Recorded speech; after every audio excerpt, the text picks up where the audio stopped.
Okay, thank you very much. Hello. Yeah. So what is written there?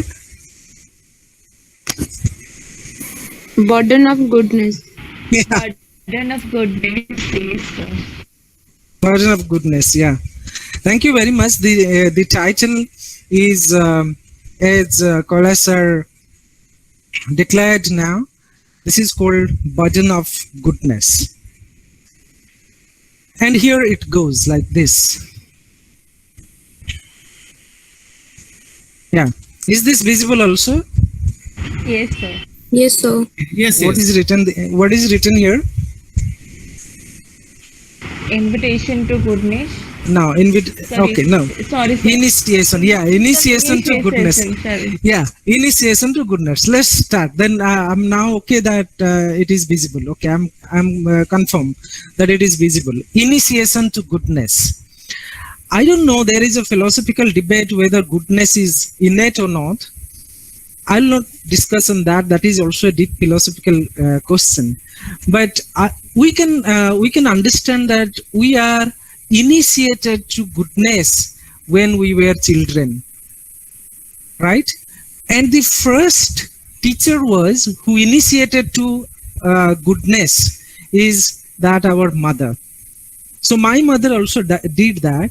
My mother first initiated me to become good.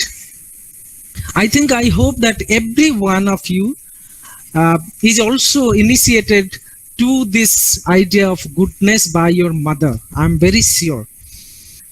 So my mother also first initiated me to become good.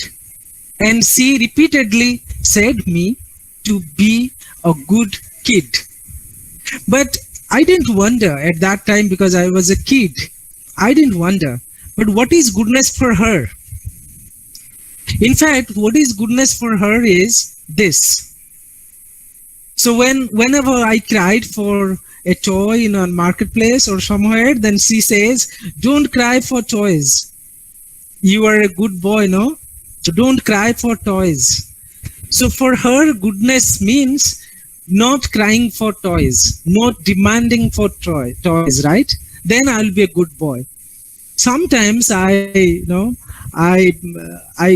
understood, sometimes I didn't, but that happened. For her, whenever I claim for something which she regards as unnecessary, I think this is necessary, but she regards this is unnecessary and says, don't claim for unnecessary thing. Are you a bad boy? You are a good boy, no? So you don't claim for unnecessary thing. Might be a chocolate. Eat properly. So when I did some nuances when I was eating when I was a kid. Now my mother has to say, scold me like anything and says, no, you are a good boy. Why are you doing this? Eat properly. So to become good is to do all these things. Study well, right? And or sometimes help her in kitchen. No, she gives a bribe to me that become a good boy and help me in my kitchen. I am sure that all of your mothers have done that same thing. And initially, from your childhood, you started to think that to become good boy or good kid is not to cry, not to demand for toys, not to demand for chocolates, or studying well, or helping a mother in kitchen. Isn't it? Someone can say yes. Am I correct? Yes, sir. Yes, sir. Yes. And what she says? She says, "Achhe bacche jid nahi karte." Right? So goodness becomes associated with all these activities. But then very soon to my world, comes another person, enters another person. He is our teacher, right? And teacher taught next to my mother. And teacher also, repeatedly initiated us to become a good person, good student. And what is goodness for him or her? Study well. If you study well, then they will apply to you, right? They will say, yeah, you are a good boy. You are a good girl, right? If you don't study well, then they'll say, oh my God, bad girl, right? Rubbish. Study well, have discipline, or don't cheat in exam, right? If someone cheats in exam, teachers say that he is, finished. That is what, don't hurt fellow students.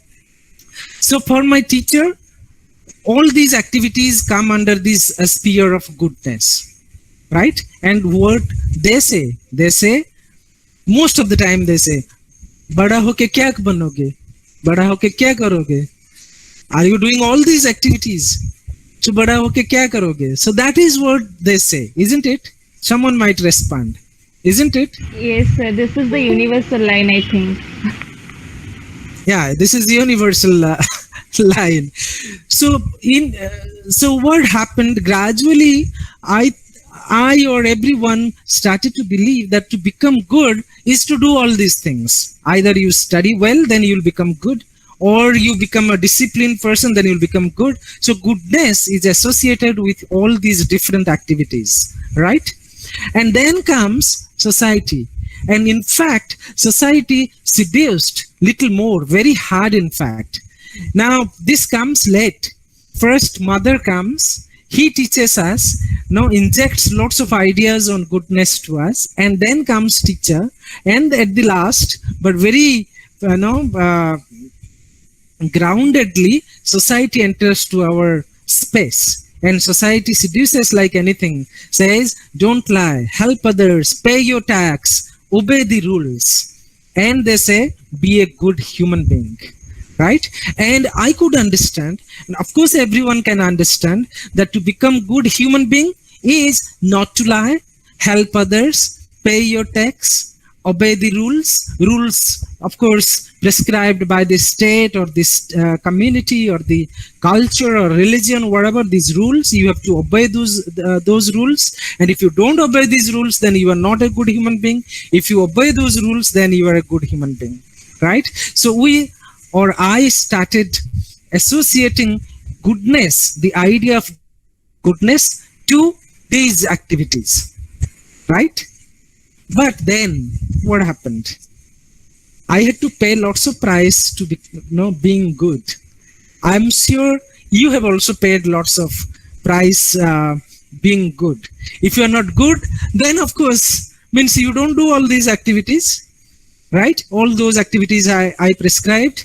If you are not good, then you don't do this. If you are good, then you have to do all these activities. But then doing all those activities, you have to pay lots of price. I also paid lots of price. One of them is in case of my mother, because I was good, so I didn't have my favorite dish. I wanted to have lots of chocolate, but no, in order to become good, I didn't have that. Otherwise, mother would say you are a bad person, and therefore I didn't have chocolate. I didn't try chocolate also. You might say that I am afraid of scolding, but no, sometimes my motivation was also that I will not eat chocolate, or I will not eat burger or pizza or something like that, because I want to become a good boy, right? So this is the price I paid to become good, not having my favorite dish. And of course, losing my like dress to my brother. And sometimes my mother says, no, you are a good boy. No, sacrifice. Let your brother take this dress and you manage, isn't it?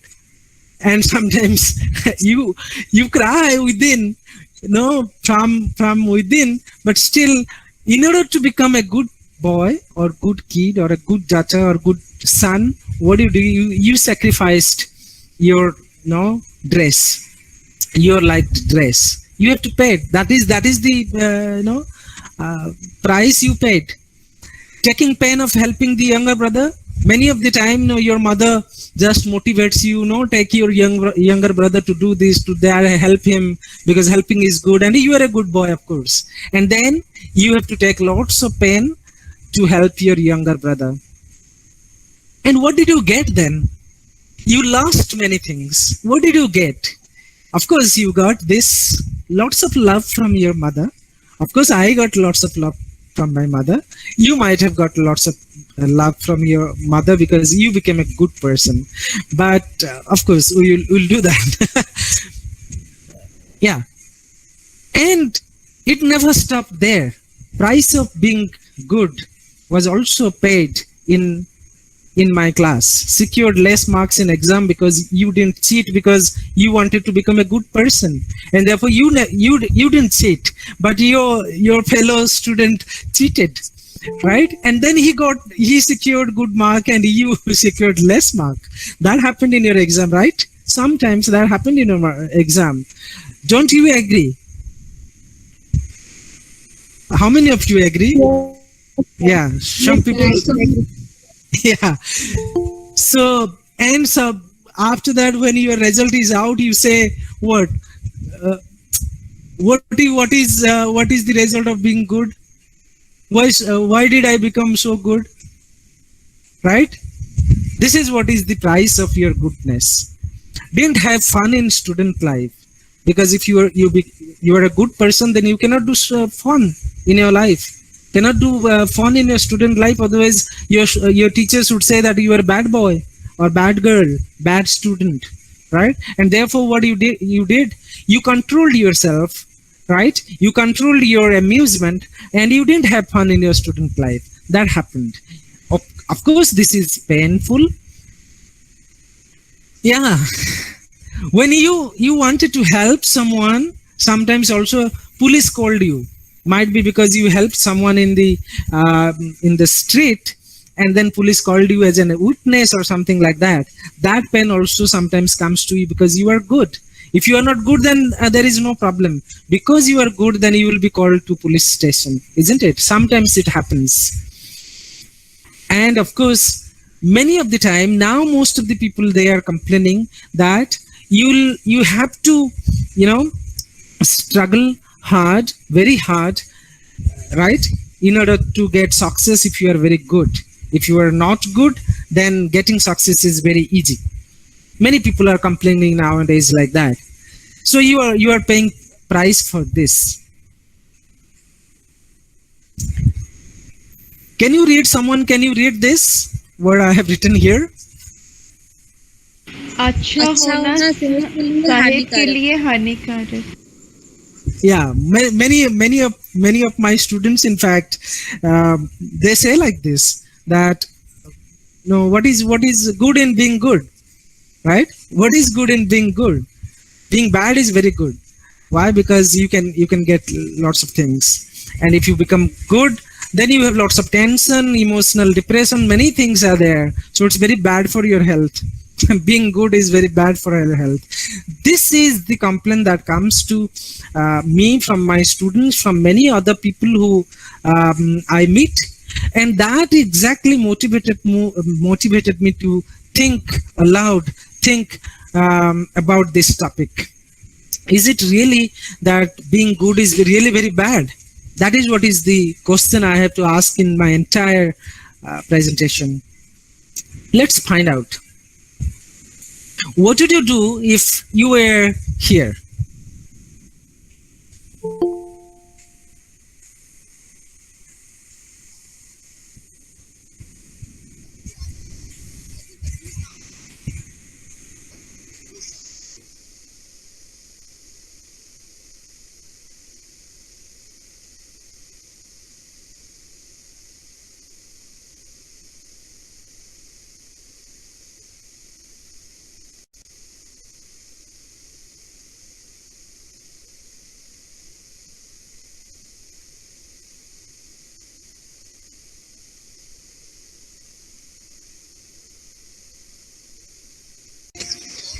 Look, there are many people who are going by cycle, by auto rickshaw, but then no one comes for his rescue. And this is the worst part again. Look, a person comes, we hope that this person will help. The person will come.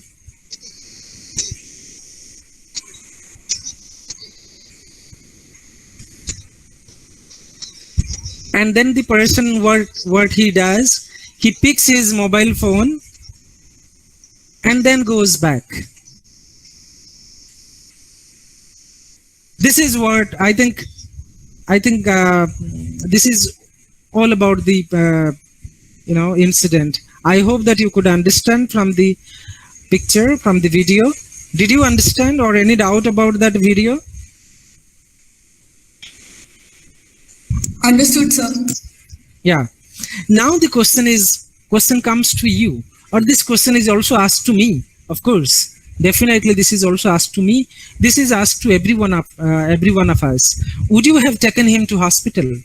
Many of you will say yes, might be for saying sake, right? Many of you might say that yes, I will take him to hospital. But then there are a lot of problem here. One is, what about your favorite movie on the way, right? Or what about your college bus if not in time? Or what about your exam on the way? Suppose you are going to exam, and if you help him, then your exam is gone. What do you do? Would you still take him to hospital? These are the questions we ask to ourselves. Many people, they ask to themselves also. What about your bus if not in time? Suppose you are working in an office, and if you don't go to your office in time because you help that person, then what would happen? Your boss will scold you. Might be he will cut your salary. Then what? Will you take the same decision that you will take him to hospital? Right? If your answer is still yes, then let's watch again. What if police catch you as a witness? This is actually the enigmatic thing for any act of goodness. Nowadays, most of the people, they never help others because of this. That who will be in trouble, right? People will say, why should you be in trouble? Police will catch you as witness. They will call you to police station and this and that.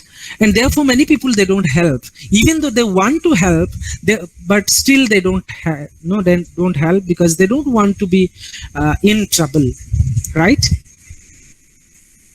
Or there are many others. What if people doubt you as the man who met the accident? Then people will say doubt that you have done it. So that is a problem. You are afraid. You say no. If I do that, then what will happen? Suppose people will say that you have done it, then I will be in trouble again. So this fear that I will be in trouble, that hinders us to become good in our practical life, isn't it? That fear that police will make problems, people will create problems to my life. Or what if might you apprehend that suppose I take him to hospital, and in the hospital, suppose that man asks me money for medicine. I helped him reaching a hospital, but I have no money. How can I again give money? So this is also another reason not to become good. This is another reason not to help him, taking him to hospital, isn't it? In fact, there are many reasons. But now comes very interesting reason. And this reason might be asked by yourself, or most probably your first teacher. I said, who is that first teacher? Your mother. Your mother asks this question to you. What is that? Why you? Why not others? Isn't it? Your mother, in fact, says this. Your mother says that, why did you do that? Why you are so simple? Why are you so good? There are other people. Why didn't they do it? Why are you doing it? And you become surprised to your mother, right? The mother, who is the first moral teacher, now is making a U-turn. This is called mother's U-turn. Do you see what is that written? Mother's U-turn? Yes, sir. Am I not telling the truth? Look, the same mother who once upon a time initiated you to become good for the first time in your life, right? Now the same mother is taking a U-turn, says that why you are going to help another person? Why not others? Right? This is the same person, mother, who says that you are different from other people. So you think about yourself, you don't think about others. this is mother. My mother also could have asked same thing to me, but then I was not a logician. My mother was not a philosopher either. Otherwise, I could have asked this to my mother that how inconsistent you are, how illogical you are, mother, that why are you forbidding me to do good thing for others? Might be my mother is so sweet. She says that I am so worried about your safety, your life. What matters, your life. I don't want that you to be in a trouble by helping others. Right? So this is mother's U-turn. But anyway, it happened. Then we have to ask a very interesting question. Is there any reason to become good? I could list many reasons not to become good. If you become good, then you have to pay the price, right? You will be called to the police station, might be you will lose lots of money, you lose success, you lose your class, your exam, your office, many things. So all these are the reasons not to become good. Then we have to ask a question. Is there any reason to be good? Why be good? This is the question we have to ask now. Yeah. Many people, they say that why to become good? Some people would say if you don't become good, then God will be angry, isn't it? Many of the time, God will be angry if you don't help others, if you hurt others, if you kill someone, then what will happen? No, God will become angry with you. God is watching you, and if of course if you don't do good things in your life, then you will be sent to hell, and there you will be roasted like chicken pakoda, like this, right? God will be angry and he will punish you if you are not you don't become good. Some other people would say you should be good because society prescribes it. Society wants that people should be very good, and therefore you should be very good. I am now listing some of the reasons to become good. And there might be another reason, that if you become good, you serve others, then you will be also served in return. If you are bad, then no one will help you. If you help others, then other people will help you. And human beings are very dependent, right? And this is a contract, that if you become good, then other people will become good. And if other people will not be good, then your life will be very miserable. And therefore, willy-nilly, you have to become good. It's a compulsion, right? Some people might argue like this. And another argument many people give, in fact, nowadays, many people, they say that you will be happy if you become good, if you help others, then you will be happy. Now, in my presentation, I will concentrate on these first three. I will not concentrate on the last one. There is a reason for that. I'll tell you why I didn't concentrate on the last one. Let's talk about the first three reasons why we are supposed to become good. The first one is God will be angry. People say that if you don't become good, then God will be angry. But some days back, in fact, some years back, right? What happened? Here comes a man called Nietzsche, a German philosopher. Many of you might be knowing him. Nietzsche, Friedrich Nietzsche. What he says, many years back, he said that God is dead. We killed him, right? Now the idea of God, or the God himself, if he exists at all, is the proof that we should become good, right? Now Nietzsche says, oh my God, don't become good. Or who cares? Because God is not dead. God is dead. Because we have killed him. Many years back we have killed him. What Nietzsche says, we have killed him. You and I. We are all his murderers. Whither are we moving now? So the first reason to become good is undone, right? Undone. Nothing to worry, because God has been killed. God has been killed by you and I.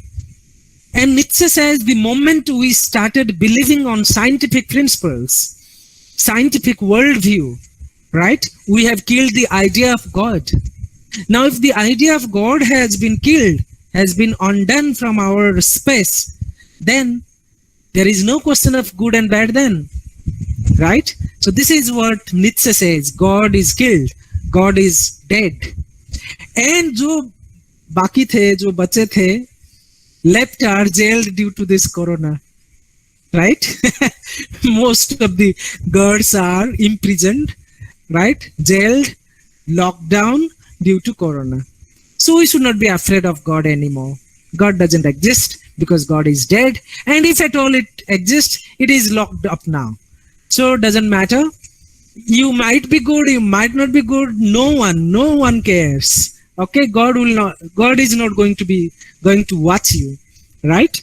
So that is what is called God is dead. And then he says, therefore, God is nowhere. And if God doesn't exist anywhere, then who is going to guarantee whether you are good or bad? Right? Because God is the source who says that whether you are good or bad. If no one watches us, right, doing some bad things in our life, we believe that God watches us. Now, Frederick has killed God. Every one of us has killed God. So that reason is undone. And then comes, if not God, what about community? Right? The second point to become good. Am I audible and visible? Yes, sir. You're audible Yeah. and visible. Yes, sir. And up to now it is understood, right? Yes, sir. Yeah. Okay. So the next point or next reason to become good is community. And we almost of us are motivated to become good because so that in community people would say that he is a good person. If we become good, if we do good things, then community will increase our rapport, and people will appreciate us. People will say that he is a good person, right?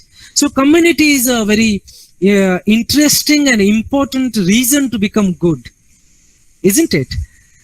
Okay, if God is killed, if God is not there, then community might be watching us, and community is saying, and in order to become a good person, in fact in a community, to be recognized as a good person, we do lots of good things, right? Ame kohu odia re loko kon kahibe, if you do this loko kon kahibe, if you don't do this then loko kon kahibe, what people will say. I think this is the most painful, and of course this is the best motivation for which we do some good things in our life, isn't it? Whenever we want to do something, automatically comes to our mind, what would people think? What would people say? Right? Log kya kahenge? Log to baatein banayenge. This is what people say. And this is a reason for which we do many good things in our life. Right? Community. But then, of course, our youngsters, they don't care community. And I browse their Facebook pages. They say, forget about the community. They say, I don't care. Right? This is a very interesting line. Every youngster is writing on their Facebook, I don't care. And when they say I don't care, they actually mean I don't care the community. Right? Actually, they mean that I don't care the community. But I still remember when we were children, or when we were, in our teens, we were afraid of community the worst. Each and every time we were thinking that what community is thinking about us, right? If I do this, if I do X, then what community is thinking to us, right?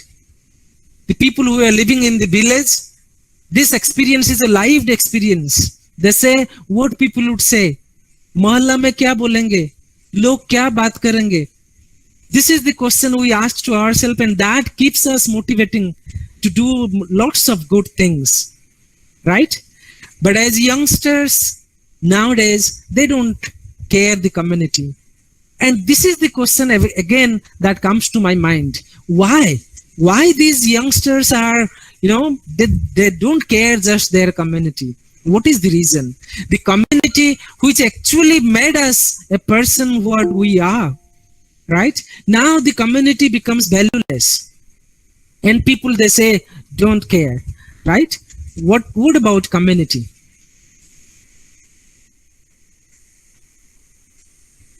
This is the man perhaps for which actually the idea of community lost its value from our life. He is Hitler, right? There were lots of fascist people. In the name of community, they tortured us, exploited us. One of the examples is Hitler, right? Why to think about Hitler? You just look at your village, you just look at your mahalla, then you will find there are many people like Hitlers. They decide what is good and what is bad. And on their wish, you have to follow. And exactly for that reason, they are called communal gundas. And for them, many people nowadays, they are against of the community. One of them was Hitler, fascist. There is another also, Lenin. And of course, Stalin. There is another man, Stalin, right? In fact, people were stance against Hitler, but people are not stance against Lenin and Stalin. But people cannot even dare to become, to create a good community, to create a strong community like Lenin and Stalin anymore, right? These are two Russian leaders. So the idea of community has been also died. There is a man in 1992, an interesting book comes, The End of History and the Last Man. It is written by a very interesting philosopher, Japanese philosopher that is called Francis Fukuyama. He says, what he says, let's read it. He says, history has an end. According to Hegel and of course Fukuyama, the end of history and the last man, that is the book. Fukuyama argues that this end is precisely the universal acceptance of the liberal, democratic, free enterprise form of society. So those kind of communal society are gone, right? And now where we are coming everywhere throughout the world. Now the only option is a liberal, democratic, free society. Mark it please, free society. I repeat again, free society. That is a very interesting thing. In fact, my students, almost all of them, are so fond of this freedom. Might be they don't know what is the meaning of freedom, but they're so fond of freedom. If you talk about community, if you talk about state, if you talk about society, then they will just bite you, right? They will say, no, freedom is the most important value. After that, everything comes. So freedom has become the most interesting value. And now what is good to become free? That's all. So goodness, which was once upon a time associated with the wishes of God or the wishes of community, now has been associated with freedom, individual freedom, right? So if you are free, then you are a good person. That means this. It's a very simple principle you can understand. So what is left with? Left with three things. One is a liberal democracy where no one will interfere in anyone's life. No one will dictate anyone's rule. Free individual. Each individual is free and he will dictate his own life. And that is what most of the Facebook pages are saying, that I will dictate my life. No one will dictate what I am going to do. Whether I have to wear a dress, whether I have to smile, or whether I have to do a project. Doesn't matter. But I am going to decide what is going to be best in my life. And if I don't interfere in any way to anyone's life, then I am a good person. So goodness is now associated with freedom, unflinched freedom. That's all. Individualistic society. Yeah. Is it visible? Hello? So the slide is visible, but nothing is written on it. Yeah. Yes, Things sir. will Now come. it is good. Yeah, Yes, sir, things yes. will come gradually. Yeah. Who is Yes. this? This is Thomas Hobbes. Now this self, self goodness, what I can say, I can term that is called self goodness. This doesn't come now to our Facebook pages. This has come from a long time, and from writings of this interesting man called Thomas Hobbes. What he says, in this type of society where God doesn't exist, where community has died, what happens? Every man is left to himself, and therefore the condition of man is a condition of war of everyone against everyone. This is the situation now we are facing, right? Goodness is this: you want to become good, and everyone wants to become good, only when no one will interfere in anyone's life.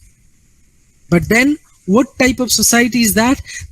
That is a type of society where every man is against every man, because this is a state of war. This is Thomas Hobbes. And it doesn't stop here. It goes to writings of this man, Jeremy Bentham. I'm very sure my students, if they are present, they know him very much. A very cute man, beautiful. Jeremy Bentham. What he says, look. This is the cuteness, look. He says it is vain to talk of the interest of the community without understanding what is the interest of the individual. Now I'm asking you, are you not thinking in this line? Even though you have not read these lines from Jeremy Bentham, but still I'm very sure, I'm very certain that this line of thought is there in your mind. You are also genuinely thinking in this line. Why should I think about community? The best part is to think about my own individual interest. This has come to us, come to life. There are many reasons. First reason is because our fear of God has been demolished, because our motivation about communal feelings has been destroyed. So what is left? Left is I am only. So I have to think about myself only. Why should I think about others? Right? This is Jeremy Bentham. And he doesn't stop here. He writes another sentence that is called, dream not that men will move their little finger to serve you, unless their own advantage in so doing be obvious to them. Men will desire to serve you when by so doing they can serve themselves. In fact, this is the this is the line. This comes from Jeremy Bentham, but distortion of this line comes from the mouth of my students altogether. They say, why should I think about others when others are not thinking about myself? When I am in trouble, will other people will help me? And now Corona has taught us many things also. That look how even talk about others, forget about others. Look, family members are not giving shoulder to to their dead body. This is what. If other people are not helping me, when their self-interest is not there, then why should I help him? And this is the line comes from Jeremy Bentham again. And therefore, many of the people now they think that we should become a self-made man, right? I'm sure you might have seen this picture in many of the Facebook, posts. Isn't it? Self-made man. Yes, sir. People will say that you design your own destiny. You design your own world. So that is what is called self-made man. Forget about community, forget about hell and heaven, forget about everything else. You design your own world, your own destiny. So you are the only one. So what is good then? If you are a self-made man, means if you are successful man, then you are a good man. So it comes down to that, isn't it? So that means if you are very successful in your life, by any means, you are a good person, right? So goodness is now associated with your success. Your success, mind it, your success. That is what now it is understood. And I try to make my students understand that this is a very selfish kind of thing. Why are you becoming very selfish? But this is selfish is good. But look, why, let me tell you, this self-made man, the idea of self-made man doesn't come out of scratch. Another man comes, very important man called Adam Smith. What he says, it's not from the benevolence of the butcher, the brewer, or the baker that we expect our dinner, but from their regard to their own interest. That means the butcher who supplies you flesh for your dinner, right? Or the baker who supplies bread for your dinner, they're not doing anything good for you. They're not doing anything great for you. They are doing it for their self-interest. So why should we be obligated? And that applies to our teachers now also. Many of the students now, they are thinking that, look, why should I respect my teacher? They are taking money, they are taking salary, they are doing their job. Why should I give them respect? I am paying money for it, right? And the same thing is applied to our parents now. This is Adam Smith. Look, it's not about butcher or baker. It's about our parents also. Now people are saying, right? No, our parents are not doing many great things for us. This is their duty to do it. Take care of us. This is their duty. They are not doing any great thing. So why should we be obligated for them? They have done their duty. We will do whatever our duty is, right? And what is the duty? The duty is to fulfill your own self-interest. So my parents took care of me because of their self-interest. And now whether I will decide whether I will take care of them, if that fulfills my self-interest, then I'll do it. Otherwise, I'll not do it. That doesn't matter. And therefore, there is also a case in legal, law court. Now, kids, not kids, in fact, children are going to court against their parents. That parents have to pay their tuition fees, their school fees, their court fees, their this fees. And this is their duty. They are not doing anything great. And similarly, now parents are going to the court to demand that their, children have to take care of them. So there is nothing magnificence in this, obligation in this. It's all about contract. Okay, so self-interest is the best thing to do, good thing to do. This is Adam Smith. And therefore, many people say, and of course, when I say, some people when say, oh my God, you are very selfish. Look, you are selfish. They say, look, sir, I'm not selfish. I love myself, but I'm not selfish. And I got this from Facebook, of course. All of these, many of these posters are from Facebook, right? Someone posted, self-love is not selfish, right? Interesting, no? And therefore, selfish is good. Okay. And when I was a small kid, my teachers were saying a proverb, "Abe parasu, jabe parasu." Right? "Abe parasu, jabe parasu, babu parasu ram, paisa kya na kare kaam." Right? So this is the proverb many of us have heard in our when we were children, right? What is happening is that I said that what is good is to become successful, and in this journey of your success, who is the best companion? That is money. So money actually replaces everything. Money replaces your God. Money replaces community, because once upon a time what community was doing for us, now money is doing for us. For example, matrimonial, right? Once upon a time our community was arranging marriages. Now community is forgotten because community doesn't exist. So who is arranging marriage for us? Matrimonial. If you have money, then you go to a matrimonial site, pay their fees, and then you will have brides and grooms.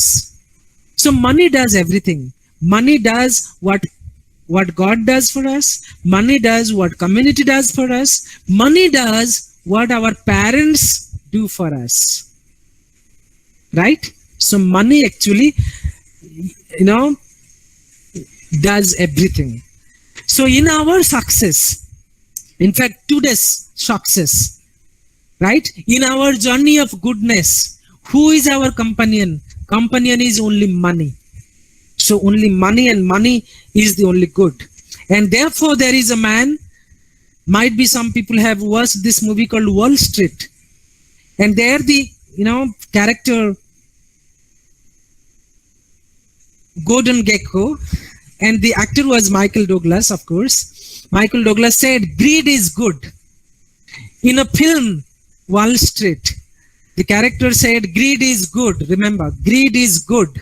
And today, if you go to any job, if you go to any motivational, seminar, then they will say, you must have fire in you. I could not understand. When I was struggling for a job, once upon a time, I went to one motivational seminar to arrange a job. And the motivational speaker first said that you must have a fire in your belly to have a job. And I asked, what is that fire? The fire is to earn more and more. Greed. You must be greedy. And greed is good. And if you are not greedy, then you are not successful. And if you are not successful, then you are not good person. So greed is good. Selfishness is good. This has come to our mind. And this is because of this liberal democracy, because of this individualism, because the death of community and the death of God, the idea of God. Everything has contributed to this.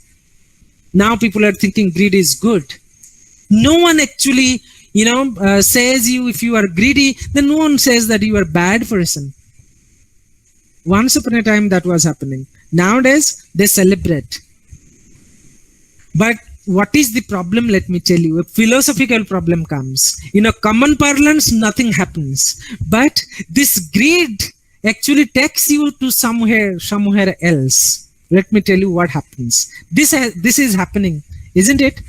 I'm sure this is happening to you also. Nowadays, most of the people, they are free from everything. They are free from God, they are free from community, they are free from everything. But they are not free from their mobile phone. And that is what is called self-aggrandizement. And every activity they decide in their life is mobilized or channelized by their mobile phone or the idea of selfie. This is what is happening. Do you see this slide? Yes, sir. Yes, sir. Is it not very true? Most of the people are very good now. Yes, They're really very good. They're really very sweet. They Yes, help sir, yes, others. sir. They go to orphanage. Once upon a time, when we were children or when we were young, we dared not to go to an orphan center because we were thinking, we are poor. How can I help with the orphan center? And if I go to orphan center, I have to contribute. Otherwise, how can I go there? But nowadays, people are going to orphanage because they have money. But because they have money, they don't go to orphanage. They go to orphanage because they have a very good smartphone. This is what is called self-aggrandizement. Right? They became free from community. They became free from God but they could not become free from their mobile phone and the phobia of not to be recognized in the Facebook page. Right? This is the problem now. That is what is called self-aggrandizement. And that actually takes away ourselves from our genuine self. That is called self-alienation. Once upon a time, this man, very famous philosopher called Karl Marx, what he said? He said, money is one God of Israel, beside which no other God may stand. Money dethrones all the gods of man and turns them into a commodity. Now God has become a commodity, right? Money is the universal, independently constituted value of all things. It has therefore deprived the whole world, both the world of man and nature, of its own value.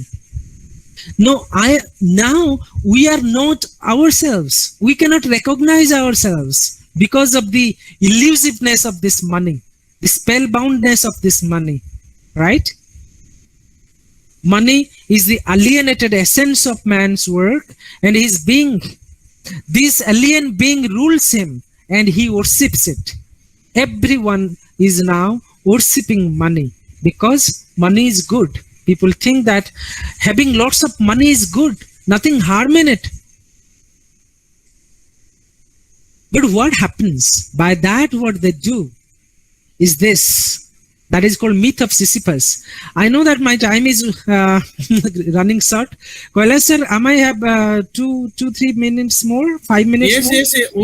Okay. 5 or 10 minutes that I can take. Okay. Okay, to complete your talk. Yeah. I'll complete by 5 minutes. Yeah. So one of them is called myth of Sisyphus. Now look where we have reached.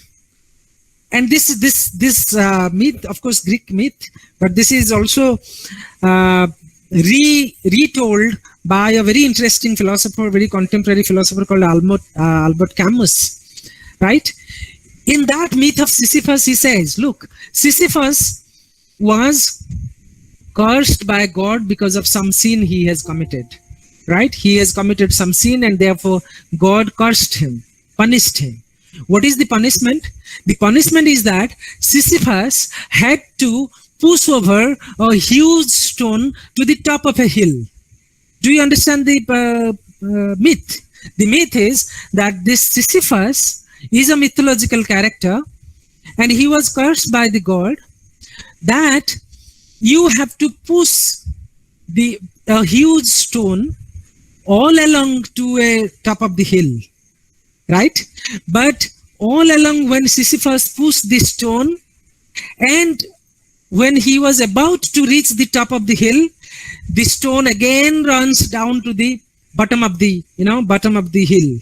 And Sisyphus has again to start from the beginning. And it continues. It never stops.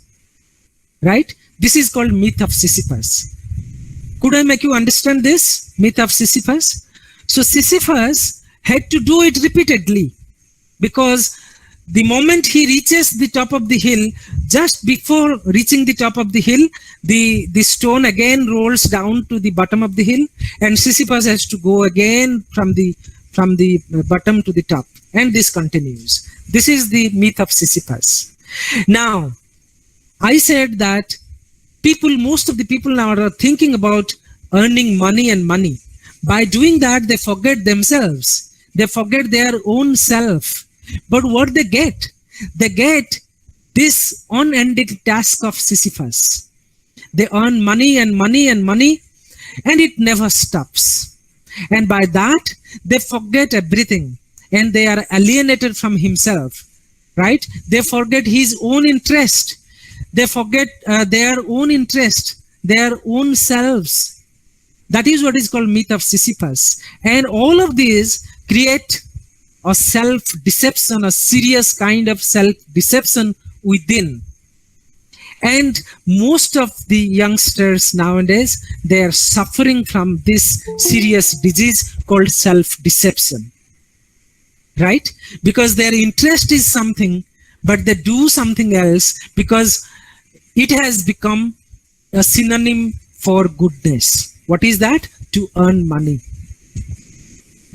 So even though I don't want to earn money, because I have no interest in earning money, right? But still I have to earn it. Why? Because earning money is good. And if I don't earn money, then I will be considered as a bad person. And therefore what I do, I lead two lives. One is my own interest. Another is the goodness, searching for goodness, that is earning money. And by that, I always lead two lives. And that gives me a self-deception. And I know that you might be aware of existentialist philosophers. They depict a very good picture about this self-deception. In fact, this self-deception is the only theme on which existential philosophy is based. Self-deception. And what he says, because of this self-deception, I find nothing in my being. I don't exist. Look, one of the forerunners of existentialism, what he says.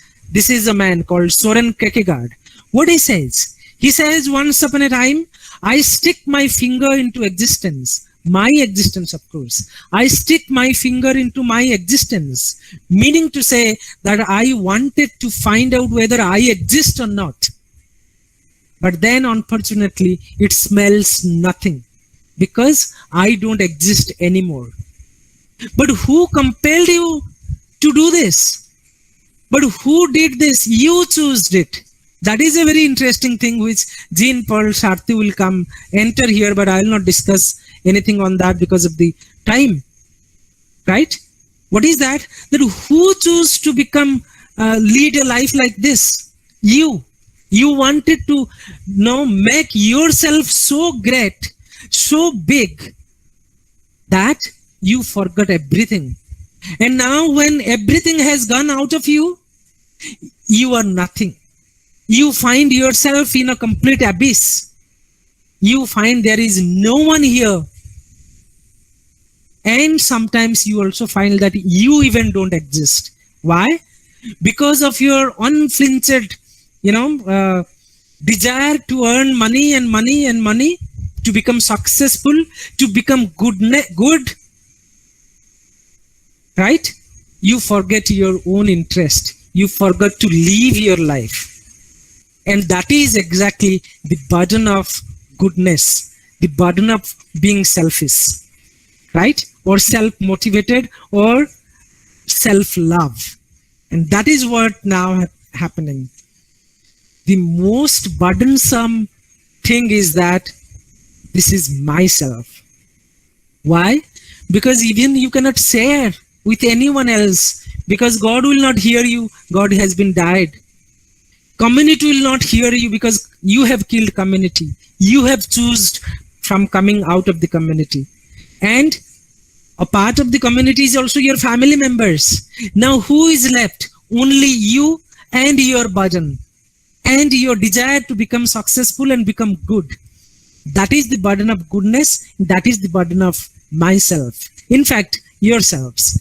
Thank you very much. This is my card. Thank you. Okay, thank you so much, sir. Thanks so much, Dr. Das, for presenting a very interesting and thought-provoking talk on the burden of goodness. Your talk has really amazed us.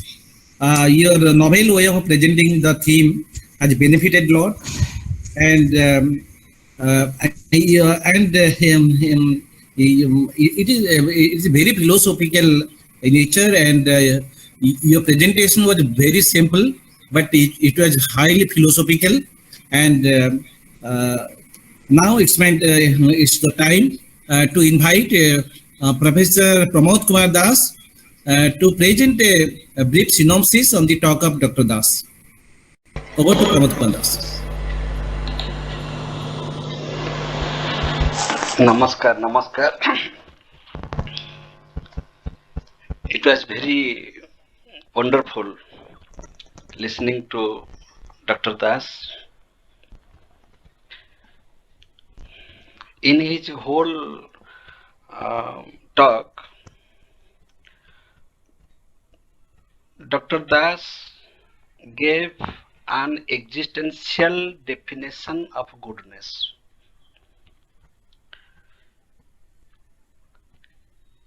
How man exits successfully from the childhood to his death. How a child exits with its mother. How a student exits with his teachers. How a citizen exits in the country and a fellow man exits in society. So from all the perspective of human existence, Dr. Das tried to explain what is goodness. He defined that success is goodness, failure is not goodness. If you are successful anyway, that is good. If you fail, then that is bad.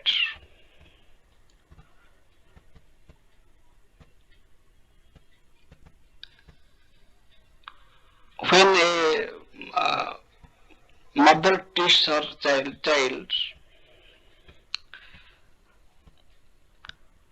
the same thing happens. Mother is intelligent, mother has her own intention, mother has her own definition of goodness, and if a child obeys that, then the child is good.